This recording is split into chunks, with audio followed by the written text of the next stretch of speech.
नमस्कार दोस्तों, स्वागत है आपका हेडलाइंस ऑफ द डे की इस सीरीज में। आज डेट 29 सितंबर और आज की जो इम्पोर्टेंट न्यूज़ हैं हम उन्हें एक एक करके विस्तार से देख लेते हैं। लेकिन एपिसोड की शुरुआत करते हैं सबसे पहले एक मोटिवेशनल कोट के साथ। कोट है, अनुशासन और एकजुट कार्य ही राष्ट्र की वास्तविक शक्ति के स्रोत है। और ये कथन किसका है? ये कथन है लाल बहादुर शास्त्री का। और इसका मतलब बहुत सिंपल सा है। अनुशासन यानी कि जब आप नियम में रह के कार्य करते हैं, और एकजुटता यानी जब आप साथ मिलकर काम करते हैं। तो यही असली शक्ति होती है जो देश को बड़ा और बेहतर बनाती है। यानी कि लोग जब सही नियमों का पालन करके एक साथ मिलकर काम करते हैं तो हमारा देश है वो मजबूत होता है। अब आगे बढ़ते हैं और देख लेते हैं अपने पिछले अभ्यास प्रश्न को। प्रश्न था, पीएम किसान योजना की शुरुआत कब हुई थी? आपके ऑप्शंस थे ए 2018, बी 2019, सी 2020 और डी 2023। और इस प्रश्न का सही उत्तर था ऑप्शन बी 2019।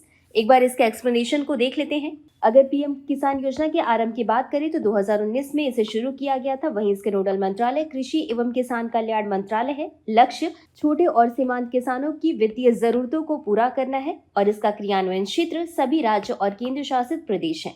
अब आगे बढ़ते हैं और शुरुआत करते हैं आज के एपिसोड की हमारी पहली न्यूज के साथ। न्यूज है, AstroSat, India's first space observatory, completes a decade among the stars।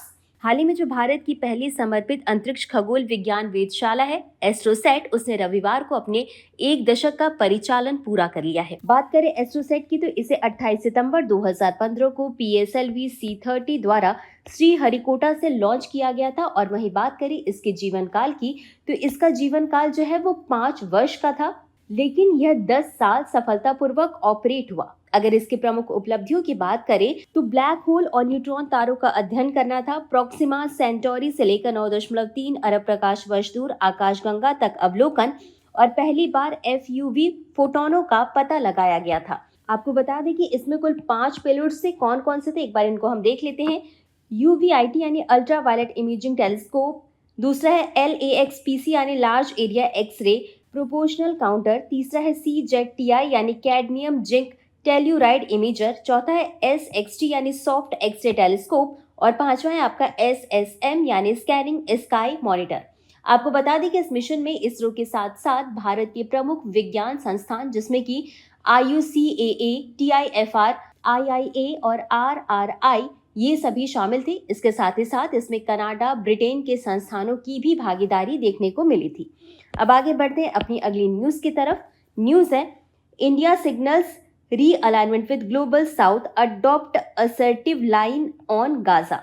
आप देखेंगे कि हाल ही में संयुक्त राष्ट्र का 80वां उच्च स्तरीय सप्ताह का आयोजन किया गया, जिसमें कि भारत के विदेश मंत्री एस जयशंकर की गतिविधियों और भारत के वैश्विक दक्षिण के साथ सहभागिता में विस्तार देखने को मिला है।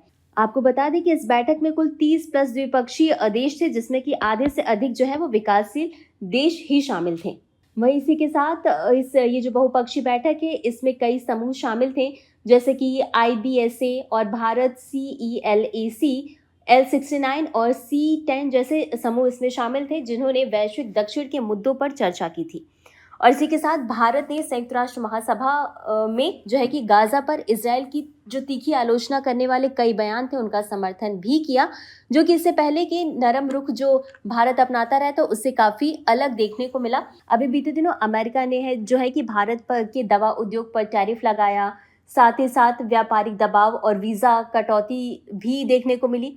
इन सब के बावजूद भारत ने वैश्विक दक्षिण के साथ अपनी समर्थन आधारित जो नीति थी उसको प्राथमिकता दी। और इसी के साथ ये जो रुख है भारत की बहुपक्षीय कूटनीति में वैश्विक दक्षिण के साथ गठबंधन और अंतर्राष्ट्रीय मंच पर इसके व्यापार, सुरक्षा और मानवीय मुद्दों में संतुलन बनाए रखने की एक नीति को दर्शाता है, जो कि काफी अच्छा कदम है। अब आगे बढ़ते हैं अपनी अगली न्यूज की तरफ।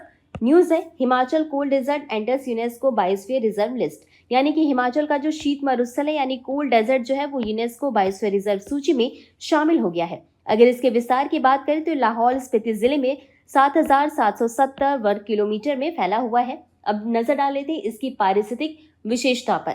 तो इसका कोर क्षेत्र जो है वो 2,665 वर्ग किलोमीटर है, बफर क्षेत्र 3,977 वर्ग किलोमीटर है, वहीं संक्रमण क्षेत्र जो है वो 1,128 वर्ग किलोमीटर देखने को मिलेगा। इसी के साथ इस क्षेत्र में कुल 655 जो है जड़ी बूटियां, 41 झाड़ियां और 17 पेड़ प्रजातियां पाई जाती हैं, जिसमें कि 14 स्थानिक और 47 औषधीय पौधे भी शामिल हैं। अगर बात करें यहाँ के वन्यजीव की तो यहाँ पर हिमतेंदुआ, हिमालयन आइबेक्स, हिमालयन भेड़िया, नीली भेड़, गोल्डन ईगल, स्नोकॉक आदि पाए जाते हैं। और इसी के साथ यहाँ पर 17 स्तनपायी और 119 पक्षी की प्रजातियां भी दर्ज की गई हैं। अब एक बार इनका संरक्षण महत्व समझ लेते हैं कि इनका महत्व क्यों है। तो ये जो क्षेत्र है वो पश्चिमी हिमालय के सबसे ठंडे, सूखे और नाजुक पर्वतीय पारिस्थितिकी तंत्र में से एक माना जाता है। और इसी के साथ भारत में अब जो आपका विश्व जैवमंडल आरक्षित क्षेत्र नेटवर्क है उसमें सूचीबद्ध कुल 13 जैवमंडल क्षेत्र हो गए हैं। अब आगे बढ़ते हैं अपनी अगली न्यूज की तरफ। न्यूज है Dragonfly survey brings good news, search in count new species logged. यानी कि दिल्ली के 7 जैव विविधता पार्कों में ड्रैगनफ्लाई पर 3 दिवसीय सर्वेक्षण शुरू किया गया है। सर्वेक्षण की महत्व की बात करें तो पहली बार इसे 2018 में शुरू किया गया था, फिर उसके बाद 2022, 23, 24 में लगातार ये सर्वेक्षण हुए। और इसका सीधा सा उद्देश्य है ड्रैगनफ्लाई और डैमसेफ्लाई की संख्या गिनना। और इसी के साथ साथ ये जो प्रजाति है उसकी विविधता और उसकी पारिस्थितिक स्वास्थ्य का आकलन भी करना इसका जो है कि उद्देश्य है। अब बात करें इनके महत्व की तो ये जो कीट होते हैं यानी कि ये जो ड्रैगनफ्लाई होते हैं वो आर्द्रभूमि यानी वेटलैंड के स्वास्थ्य के बायो इंडिकेटर माने जाते हैं। और ये अपने पूरे जीवन चक्र यानी लाइफ साइकिल के लिए स्वच्छ पानी और जो अलग अलग आवास पर निर्भर करते हैं। और इसी के साथ ये खाद्य जाल यानी आपका जो फूड चेन है उसमें शिकारी और शिकार दोनों की अहम भूमिका निभाते हैं, मच्छरों की संख्या नियंत्रित करने और पक्षी और मेढकों आदि के भोजन के रूप में भी। और इनकी विविधता में कमी या वृद्धि ये सीधे तौर पर जो हमारी पारिस्थितिकी तंत्र है उसकी गुणवत्ता और जल स्तर और जलवायु परिवर्तन के प्रभाव को भी दर्शाती है। और ये सर्वेक्षण जो है वो इस लिहाज से भी ज़रूरी है क्योंकि इनकी जो वैश्विक आबादी है वो लगातार घट रही है। अगर IUCN की बात करें तो इसके अनुसार इनकी कुल 16% प्रजातियां जो है वो विलुप्त होने के खतरे में है। और इसका सीधा सा कारण है कि मीठे पानी के आवास में कमी हो रही है, शहरीकरण हो रहा है, प्रदूषण हो रहा है, इसी के साथ साथ जो आक्रामक प्रजातियां हैं और जलवायु बदलाव भी एक कारण है जिनसे इनकी आबादी जो है वो कम होती दिख रही है। और एक सबसे महत्वपूर्ण बात यह है कि इनकी जितनी ज़्यादा संख्या होगी उससे डेंगू और मलेरिया जैसे बीमारियों का नियंत्रण भी किया जा सकता है। यानी कि कुल मिलाकर ये हमारे पर्यावरण के एक काफ़ी महत्वपूर्ण घटक माने जाते हैं। और इसी के साथ अब देख लेते हैं आज के हमारे अभ्यास प्रश्न को। तो प्रश्न है, भारत का पहला ठंडा रेगिस्तान यानी कोल्ड डेजर्ट बायोस्फीयर रिजर्व कौन सा है जिसे हाल ही में यूनेस्को ने मान्यता दी है?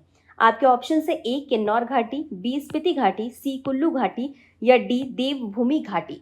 तो इस प्रश्न का उत्तर हमेशा की तरह आपको कमेंट बॉक्स में देना है। आज के लिए बस इतना ही, मिलते हैं अगले एपिसोड में कुछ अहम और ज़रूरी खबरों के साथ। तब तक के लिए धन्यवाद।